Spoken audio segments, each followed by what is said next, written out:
সরাসরি কথায় চলে যাচ্ছি।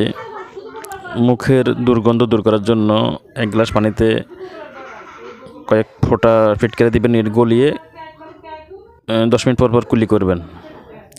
আর যদি শরীরের পেটের ভিতরে দুর্গন্ধ থেকে আসে, পেটের ভিতর থেকে আসে, তাহলে তুলসী পাতা খাবেন এবং ফিটকারির হালকা পানি খাবেন, ফিটকারির অল্প সামান্য পরিমাণ।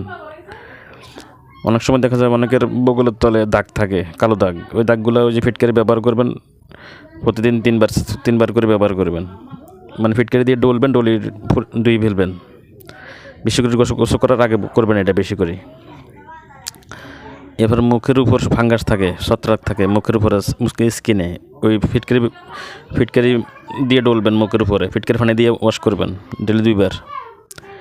দাঁতের ব্যথা হলে দাঁতের পেস্ট বানিয়েন, মানে ফিটকারি দিয়ে পেস্ট বানাবেন। ফিটকারি দিবেন, দারচিনি এলাচি দিবেন, এলাচি লং, ফিটকারি লং আর লবণ দিয়ে পেস্ট বানিয়ে দাঁত দিয়ে মাজবেন প্রতিদিন 2বার করে। এরপরে শরীরের যদি চুলকানি হয়, খাইজজানি অ্যালার্জি হয়, তাহলে 1 বালতি পানিতে 1 টুকরা ফিটকারি ফেলে দিয়ে এটা গলতে দেবেন। গলার শেষে পানি দিয়ে গোসল করবেন যদি পুরো শরীরের মধ্যে কোনো চুলকানি থাকে। ফিটকারি হাজার আরও অনেক উপকার আছে, সবগুলো বলা যাচ্ছে না, যেটুকুলো কয়েকটা বললাম।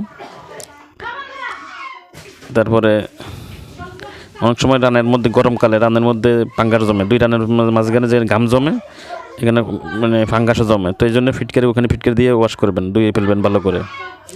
প্রতিদিন গোসল করার সময় ওখানে ফিটকারি ব্যবহার করবেন। আল্লাহর রহমতে ইনশাল্লাহ এই অনেক রোগ থেকে, জীবাণু থেকে মুক্তি থাকতে পারবেন। তবে ফিটকারি আরও উপকার আছে অনেক, তো এই কয়েকটা বললাম। এই জন্য ফিটকারিটা ব্যবহার করবেন সবাই। ফিটকারি ব্যবহার করার ভালো। ফিটকারি মানে জীবাণু, যেটা মানে অন্য ওষুধেও জীবনটা ধ্বংস করতে পারে না, কিছু ওষুধ আছে জীবনটা ধ্বংস হয় না, কিন্তু ফিটকারি দিয়ে জীবনটা ধ্বংস হয়ে যায়। পানির মধ্যে যদি কোনো জীবাণু থাকে পানি, তো ফিটকারি দিয়ে রাখবেন। 1 ঘন্টা পরে দেখবেন যে ফিটকারি নিচে, মানে পানি ময়লাটা নিচে বসে গেছে, উপরে পরিষ্কার পানিটা উপরে রইল। পরিষ্কার পানিটা উপরে থাকবে, ফিটকারির কারণে যে ময়লাটা সেটা নিচে বসে যাবে। মানে অর্থাৎ ফিটকারির ভীষণ উপকার। যারা বন্য দুর্গত এলাকা আছে তাদের জন্য বেশি দরকার ফিটকারিটা। প্রত্যেক মানুষের উপকার। যারা শেভ করে ঘরে, পুরুষেরা এই শেভ করার পরও ফিটকারি ব্যবহার করতে পারে। তো ফিটকারি ব্যবহার করলে অনেক উপকার আছে। তো এভাবে কাজ করবেন ইনশাল্লাহ।